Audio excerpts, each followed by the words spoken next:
Hey, it's Amy with a Farmish Kind of Life, where we keep homesteading honest and hilarious in the barn, the garden, and the kitchen. Today we're going to talk about homestead organization, and I'm going to share with you 9 lists that I keep on the homestead that help me keep my head on straight. You gotta write stuff down, you guys, otherwise you're never gonna remember. It's really great for planning, and it helps me get things done in an organized and efficient manner. So let's check it out. Homestead list number 1.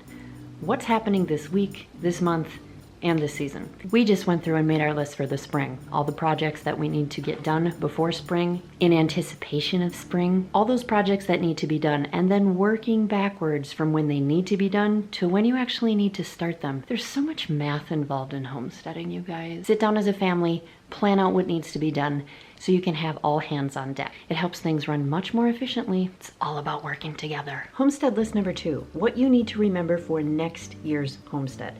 This is a list you're going to make this year for stuff you need to remember for next year. For instance, if you're in the garden and you figure out, okay, next year we need to plant way more tomatoes, we need more tomato cages, we need different tomato cages, we need to start our seeds earlier, we need to fix the chicken plucker, all those things that happened this year, I keep that list for us in this pink book. This is our farm journal, and every year I have a page that is just things we need to remember for next year. So when something happens on the farm and I think, next year we need to do that differently, we need to remember to buy this thing, we need to replace this thing, it's all right there on that page. Super simple. Homestead list number 3, future plans and goals for your homestead. This is that long-term list of things that may cost more money, may take more time than you have right now, may take more muscle than you have right now, or require that something changes in your life. You might know you want to put a porch on the front of your house. That may actually have to wait until after you replace all the drafty windows in your house, which may have to come after you fix the big issue you're having with your front door. Just saying, keep track of these things. It helps you plan things out. Homestead list number 4, costs associated with what you're raising or growing.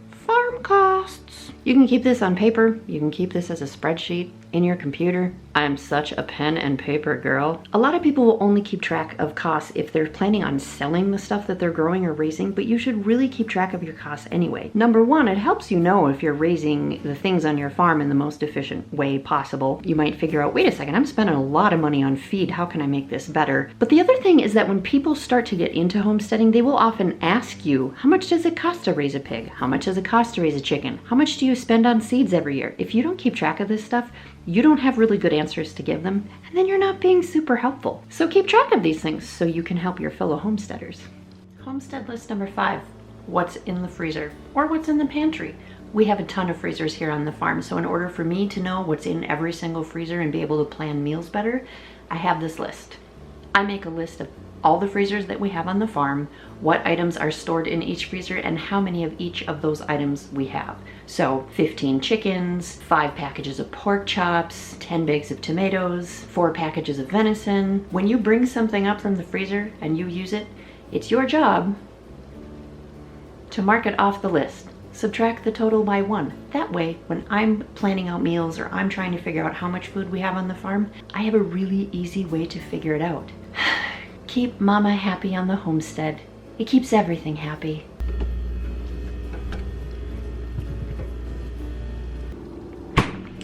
Homestead list number 6, a grocery shopping list, but not any grocery shopping list, a master grocery shopping list. This is a list of items you normally shop for at the grocery store. Peanut butter, milk, butter, vegetables, paper towels, whatever. You make this list on your computer in the order that you shop in the grocery store. It's super awesome. So vegetables first, then meat, then dairy, however your grocery store is set up. You make this list, you put it on your fridge. When someone uses up an item, they circle that item on the list. That way the next person who's going to the grocery store can just grab the list and knows exactly what the family needs. Pro tip, you can actually circle stuff before it's out. Kids, you don't have to wait until the milk is all gone to tell your mom that the milk is all gone. Not kidding. I find this list to be super helpful. It saves time. Everybody knows just to circle stuff on the list when it's needed, and then it's in the order how you shop in the grocery store, so you're not going back and forth across the aisles to try and find the stuff as it comes up on the list. It's all in order. It's amazing. List number 7. What's for dinner? You will totally take care of that, oh my gosh, what's for dinner thing that you have at 4 p.m. every night because you didn't plan it out. Our homestead runs so much more efficiently when I write down what we're gonna have for dinner for the next week. It really, really helps me out. Homestead list number 8, important contact information. Now I know we all got cell phones and you probably have all that information stored in your phone, but you don't always have your phone in an emergency and you don't always have access to the internet to look the numbers up. It's still okay to make a list and put it on your fridge of the feed store, the vet, your neighbor, really smart people who live in the area who can help you with your homesteading issues. It's important to have those phone numbers. If you run into an issue on the farm and you're depending on having your phone with all those important numbers, what happens if you're dealing with an emergency on the farm, you don't know where you set your phone down, and your kid has to deal with it? It's good to have those numbers. So write those important numbers down. It's way more convenient. It can help you out when you're in a situation. And it's okay. It's okay to be old-fashioned and write stuff down and not store everything in your phone. List number 9, how you run things on your farm. This one's kind of beat up, but here it is. Sometimes you have to leave the farm. Sometimes you're gone longer from the farm than you think you're going to be. Sometimes there's a family emergency you need to deal with. And so if you have to call a neighbor or a friend to come take care of your animals or things on your homestead, you need them to feed your chickens, feed your goats, put some animals away. It's much easier for them to know how to do that if you have a list for how it all works.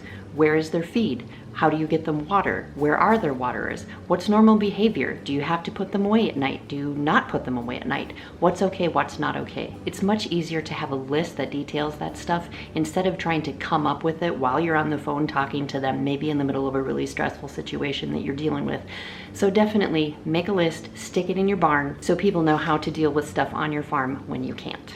Thanks for hanging out with me today. Remember to subscribe to my channel and click the little dingy bell so you can be notified when I put out new videos. Hope this was helpful for you today. We'll chat again soon.